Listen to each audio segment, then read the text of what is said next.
Hola a todos mis amigos de YouTube. Mi nombre es Rainbow Pare. Y hoy les vengo a contar la historia del suicidio de Calamardo. Y bueno, sin nada más que decir, empecemos con esta creepypasta. Comenzaré diciendo que si quieren una respuesta al final, estarán decepcionados. No hay una. Fui interno en Nickelodeon Studios durante el 2005 para obtener mi título en animación. No me pagaban, de hecho la mayoría de las pasantías no son pagadas, pero tuve algunas experiencias más allá de la educación. Los adultos no lo ven como un buen trabajo, pero la mayoría de los niños se cagarían si pudieran estar ahí. Como trabajaba con editores y animadores, me tocaba ver los capítulos nuevos antes de que salieran al aire. Iré al grano sin dar muchos detalles. Acababan de hacer la película de Bob Esponja y el staff entero estaba falto de creatividad, así que les tomó mucho tiempo iniciar la siguiente temporada. Pero en realidad, el retraso duró más por razones perturbadoras. Hubo un problema con el primer episodio de la temporada que retrasó por meses a todos y a todo. Otros internos y yo estábamos en el cuarto de edición junto con los animadores principales y los editores de sonido, listos para hacer el corte final.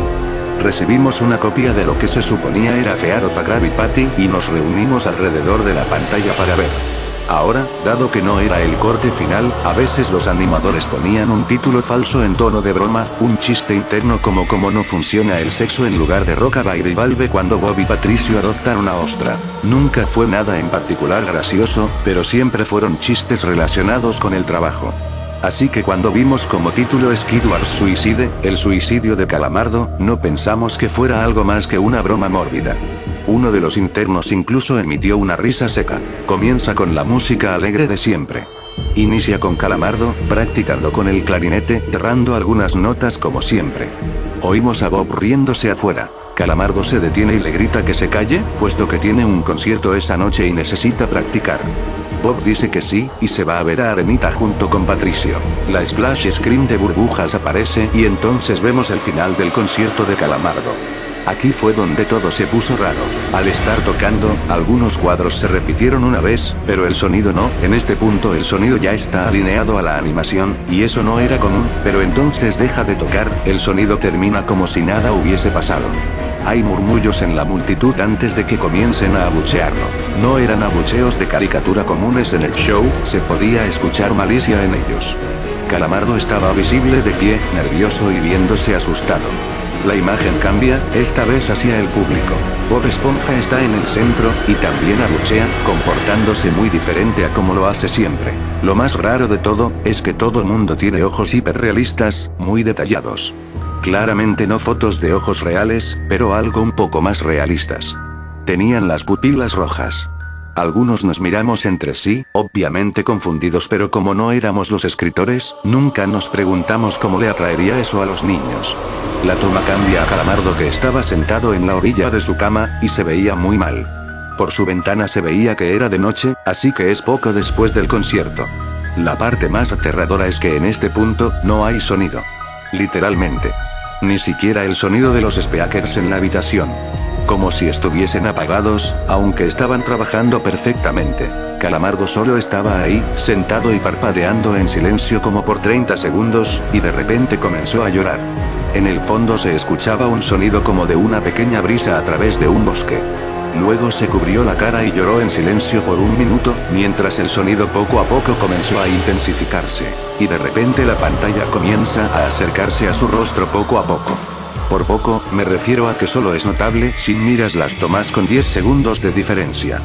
Su llanto se vuelve más fuerte, lleno de dolor e ira. La pantalla se empieza a deformar, como si se doblara sobre sí por un segundo antes de volver a la normalidad. El sonido leve del viento se vuelve más intenso y más severo, como si hubiese una tormenta.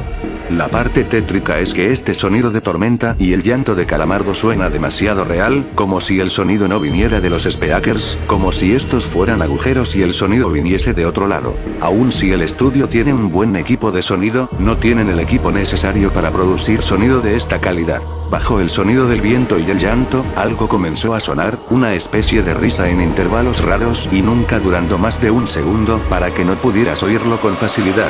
Vimos esto 2 veces, así que perdónenme si las cosas suenan muy específicas, pero he tenido tiempo para razonar sobre ellas. Luego de 30 segundos de esto, la pantalla se puso borrosa, se torció violentamente y algo parpadeó rápidamente sobre la pantalla, como si faltara un cuadro de animación. El editor principal de animación puso pausa y regresó cuadro por cuadro. Vimos algo horrible. Era la foto de un niño muerto, de no más de 6 años de edad. Su cara estaba deformada y ensangrentada, tenía su ojo colgando sobre su rostro. Estaba en ropa interior, con el estómago abierto y tenía las entrañas yaciendo a su lado. Estaba tirado en una especie de pavimento, probablemente algún camino. La parte más aterradora era que se podía ver la sombra del fotógrafo. No había ninguna cinta que ponen en un crimen, no había evidencias o marcas, y el ángulo estaba completamente erróneo para ser parte de evidencia de un crimen. Parecía como si el fotógrafo fuese el culpable de la muerte del niño. Estábamos mortificados por supuesto, pero seguimos, esperando que fuera una broma torcida y enferma. La pantalla regresó de nuevo a Calamardo. Estaba llorando más fuerte que antes, y tenía solo la mitad del cuerpo en la toma. Ahora, había sangre corriendo por su rostro, saliendo de sus ojos, los cuales estaban dibujados de forma hiperrealista, como si al tocarlos, pudieses mancharte de sangre. El viento ahora sonaba como un huracán a través de un bosque, incluso con sonidos de ramas rompiéndose. La risa, ahora duraba más y era más frecuente. Tras 20 segundos, la pantalla volvió a deformarse para mostrar una foto de un solo cuadro. El editor dudó en repetirla, pero sabíamos que debía hacerse. Ahora, la fotografía era de una niña pequeña, no mayor que el niño de la primera. Estaba tirada sobre su estómago, y había un charco de sangre a su lado. Su ojo izquierdo también había sido extraído, y estaba en ropa interior. Sus entrañas estaban en su espalda, saliendo de un corte. De nuevo, el cuerpo estaba en la calle y se podía ver la sombra del fotógrafo, similar en tamaño y forma a la primera. Casi vomité, y una interna, la única mujer de la habitación, salió corriendo. El show continuó. Luego de 5 segundos tras la foto, Calamardo se cayó al igual que todo sonido, como cuando empezó. Se retiró las manos de su cara. Y tenía sus ojos dibujados en hiperrealismo como los otros al principio del episodio. Sangraban, inyectados de sangre y pulsando. Calamardo solo miraba la pantalla, como si viese al espectador. Luego de 10 segundos, comenzó a sollozar, esta vez sin cubrirse los ojos. El sonido era agudo y fuerte, y mezclado con gritos. Lágrimas y sangre escurrían por su rostro como un torrente. El sonido de viento volvió junto con la risa de voz profunda, y esta vez la fotografía duró por 5 cuadros. El animador pudo detenerla en el cuarto y retrocedió. La foto era de un niño de edad similar a los anteriores, pero esta vez era diferente.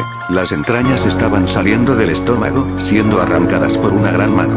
El ojo derecho lo tenía colgando, mientras había sangre escurriendo de él.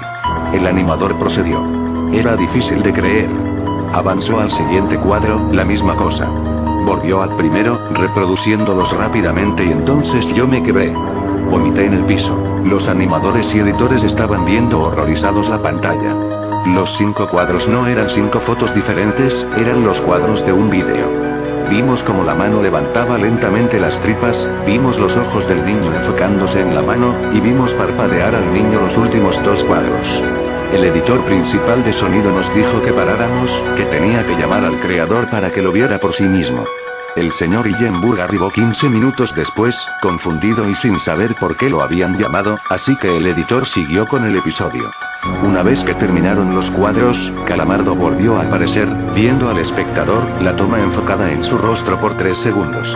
La toma se abrió, y una voz dijo hazlo, mientras Calamardo sostenía una escopeta. Inmediatamente pone el arma en su boca y jala el gatillo. El muro tras él acaba salpicado por sangre y materia gris realista, y Calamardo sale despedido hacia atrás con fuerza. Los últimos 5 segundos muestran su cuerpo sobre la cama, de costado, y un ojo cuelga de lo que queda de su cabeza, viendo fijamente el suelo. El episodio acaba. El señor Illenburg está furioso, y demanda saber qué demonios está pasando. Muchos dejaron el cuarto en este momento, así que solo unos cuantos de nosotros lo vimos de nuevo. Ver el episodio de nuevo solo sirvió para que se grabara en mi mente y me produciera muchas pesadillas. Siento mucho haberme quedado. La única teoría que tenemos es que el archivo fue editado por alguien en la cadena desde el estudio de dibujo. Llamaron a la seguridad para que analizaran qué había pasado. El análisis del archivo muestra que le grabaron material nuevo, y por más que intentamos averiguar qué había ocurrido, no logramos encontrar nada. Hubo una investigación respecto a las fotos, pero no obtuvimos información de ellas. No se identificó a ningún niño, y no encontramos pistas de la información o pistas físicas en las fotos. No creía en fenómenos inexplicables antes de esto, pero ahora sé que cuando algo pasa y no puedo probar qué lo ocasionó, lo pienso 2 veces. Bueno, aquí se termina la creepypasta. Espero que les haya gustado. No se olviden de darle me gusta y suscríbanse, ya que esta creepypasta estaba mal escrita y me costó mucho hacer que se entendiera bien, y con el me gusta me hacen saber que el trabajo valió la pena. Bueno, chao.